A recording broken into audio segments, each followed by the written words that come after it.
नमस्कार मित्रांनो, VKT ज्ञान या यूट्यूब चॅनलवर सर्वांचं स्वागत आहे। आज आपण विषय घेऊन आलेलो आहोत भारताची जनगणना। आता जनगणना म्हणजे काय, जनगणनेचा इतिहास काय, जनगणनेचं महत्त्व काय आणि आताची होणारी जी जनगणना आहे ती कशी असणार आहे आणि यामध्ये काय बदल करण्यात आलेले आहेत, डिजिटल जनगणना जाती न्याय होणार आहे की नाही हे सुद्धा या व्हिडिओमध्ये आपण बघणार आहोत। तरी आपण या चॅनलला नवीन असाल तर या चॅनलला सबस्क्राईब करा आणि व्हिडिओ शेवटपर्यंत स्किप न करता पहा। आपण जनगणनेची सविस्तर माहिती घेण्यापूर्वी जनगणनेचा थोडक्यात इतिहास बघूया की प्राचीन काळी कौटिल्याचं जे अर्थशास्त्र आहे त्या अर्थशास्त्रामध्ये कर गोळा करण्यासाठी आणि नियोजनासाठी लोकसंख्येची आकडेवारी ठेवल्याचा उल्लेख आपणाला अर्थशास्त्रामध्ये आढळून येतो।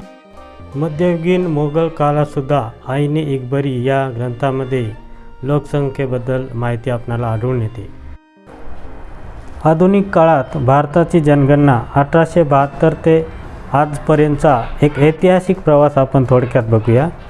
1872 मध्ये लॉर्ड मेयो यांनी अनौपचारिक जनगणनेला सुरुवात केली, परंतु ती जनगणना पूर्ण होऊ शकली नाही। त्यानंतर 1881 मध्ये लॉर्ड रिपन या गव्हर्नर जनरलने पहिली अधिकृत जनगणना पार पाडली आणि तेव्हापासूनच भारतामध्ये दर 10 वर्षांनी जनगणनाची परंपरा सुरुवात झाली। 1951 मध्ये भारतात स्वातंत्र्यानंतरची पहिली जनगणना पार पाडली। आतापर्यंत स्वातंत्र्यानंतर एकूण 7 जनगणना पार पडल्या आहेत। 2011ची जनगणना ही संगणकीकरणाला सुरुवात झाली आणि 20व्या शतकातली ही शेवटची जनगणना होती। आता या 2026-27 मध्ये एक जनगणना जी आहे त्याला एक विशेष महत्त्व आहे, कारण भारतामध्ये पहिली डिजिटल जनगणना ही सुरू होत आहे। त्यामध्ये 100% कागदमुक्त जनगणना असेल, ज्यामध्ये स्वतः आपण गणना करू शकतो आणि डिजिटल जनगणनेला आपण हातभार लावू शकतो।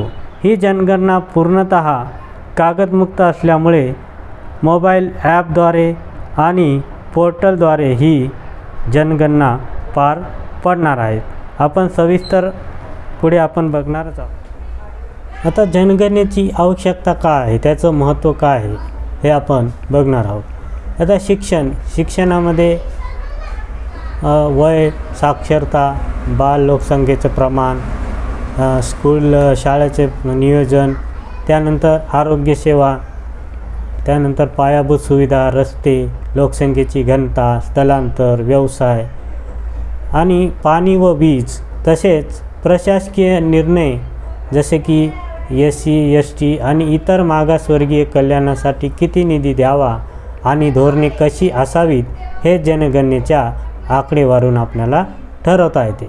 त्यानंतर व्यवसाय आणि अर्थव्यवस्था, कंपन्यांना आपली उत्पादकता कुठे विकायची आहे, कुठे नवीन कारखाना टाकायचा आहे, यासाठी जनगणनेचा डाटा हा वापरला जातो।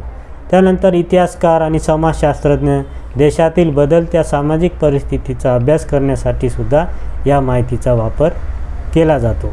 आता जी जनगणना आहे ती स्वातंत्र्यानंतर 1948च्या कायद्यानुसार जनगणना पार पाडल्या जाते। ही जनगणना अत्यंत गोपनीय असते। या जनगणनेची माहिती कोणत्याही सार्वजनिक ठिकाणी केल्या जात नाही। कोर्टामध्ये सुद्धा पुरावा म्हणून जनगणनाचा डेटा वापरला जात नाही आणि माहिती अधिकाराच्या क्षेत्रापासून सुद्धा या जनगणना लांब असते। त्यामुळे जनगणना ही पूर्ण शुद्ध असते।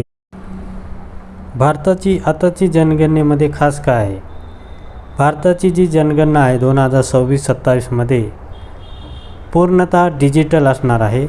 त्यामध्ये कोणत्याही प्रकारचं पेपरवर्क असणार नाही। त्यामध्ये 2 टप्प्यामध्ये ही जनगणना पार पाडण्यात येणार आहे। तर पहिला टप्पा जो आहे 1 एप्रिल 2026 पासून ते सप्टेंबर 2026 पर्यंत हा पहिला टप्पा पार पाडण्यात येणार आहे।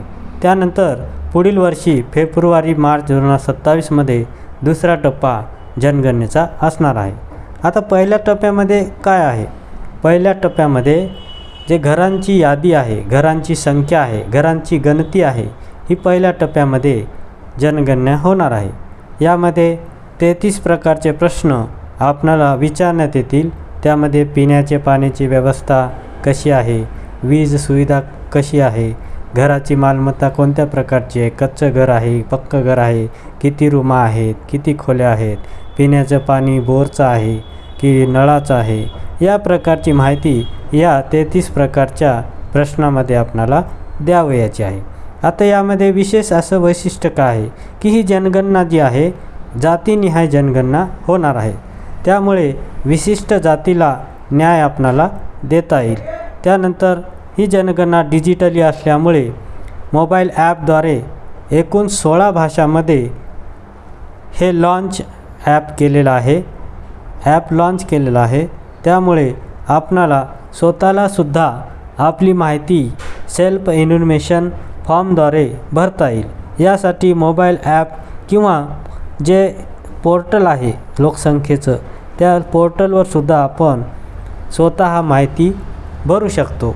आणि ज्यावेळेस प्रगणक आपल्या घरी येतील त्यावेळेस आपला जो भरलेली माहिती आहे त्याचा रेफरन्स नंबर त्यांना देऊन आपली माहिती त्यांना सबमिट करायची आहे, जेणेकरून आपला वेळ वाचेल आणि त्यांचासुद्धा वेळ वाचेल.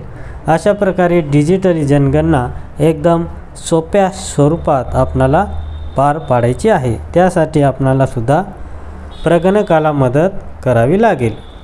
आता ही जनगणना प्रत्यक्ष कधी सुरू होणार आहे? तर महाराष्ट्रामध्ये जो पहिला टप्पा आहे तो 1 मे रोजी ते 15 मेपर्यंत आपण स्वतः इन्फॉर्मेशन फॉर्मद्वारे माहिती भरून या जनगणनेला सुरुवात करणार आहोत. त्यानंतर 16 मेपासून ते 14 जूनपर्यंत प्रगणकाद्वारे जे जिल्हा लेवलला किंवा तहसील लेवलला नेमलेले कर्मचारी आहेत ते कर्मचारी आपल्या घरपोच येतील. आणि जर आपण सेल्फ इन्फॉर्मेशन जर फॉर्म माहिती भरलेली असेल तर ती माहिती त्यांना सांगायची आहे. आपला जो रेफरन्स नंबर आलेला आहे तो त्यांना द्यायचा आहे. जर आपण ऑनलाईन माहिती भरलेली नसेल सेल्फ इन्फॉर्मेशनद्वारे तर आपण प्रत्यक्ष त्या प्रगणकाला माहिती या 33 प्रश्नाची माहिती आपल्याला द्यायची आहे. यामध्ये कोणत्याही प्रकारची गोपनीयतेचा भंग होणार नाही, ही जबाबदारी संपूर्ण शासनाची आहे. त्यामुळे आपण अचूक माहिती देणे हे आपलं कर्तव्य आहे. त्यानंतर दुसरा जो टप्पा आहे फेब्रुवारी-मार्च 2027मध्ये पार पडणार आहे. त्यामध्ये लोकसंख्येची गणना प्रत्यक्ष होणार आहे.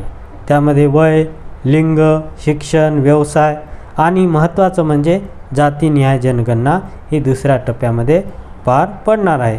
त्यामुळे आपणाला दोन्ही टप्प्यामध्ये अचूक माहिती आपण द्यावयाची आहे. अशा प्रकारे ही जी जनगणना आहे पूर्णतः डिजिटल स्वरूपात असल्यामुळे भारतातील पहिली जनगणना डिजिटल जनगणना म्हणून ओळखली जाणार आहे. या प्रकारचे वैशिष्ट्ये आताच्या जनगणनेमध्ये आपल्याला आढळून येतात. मित्रांनो, आपणाला अनेकांच्या मनात एक प्रश्न आहे की जातीनिहाय जनगणना होणार आहे की नाही?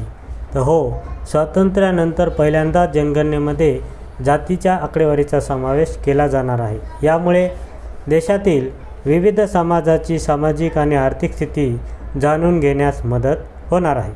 अधिकृत जनगणनेचे आकडे येईपर्यंत अंदाजानुसार भारताची लोकसंख्या 150 कोटीच्या आसपास पोहोचलेली आहे. भारत आता जगातील सर्वाधिक लोकसंख्येचा असलेला देश ठरला आहे. तर मित्रांनो, ही होती भारताची आगामी जनगणनेबद्दलची संपूर्ण माहिती. ही माहिती तुम्हाला कशी वाटली कमेंट्समध्ये नक्की सांगा. जर तुम्हाला व्हिडिओ आवडला असेल तर लाईक करा, शेअर करा आणि आपल्या विकेटी ज्ञान या चॅनलला सबस्क्राईब करायला विसरू नका. भेटूया पुढच्या व्हिडिओमध्ये.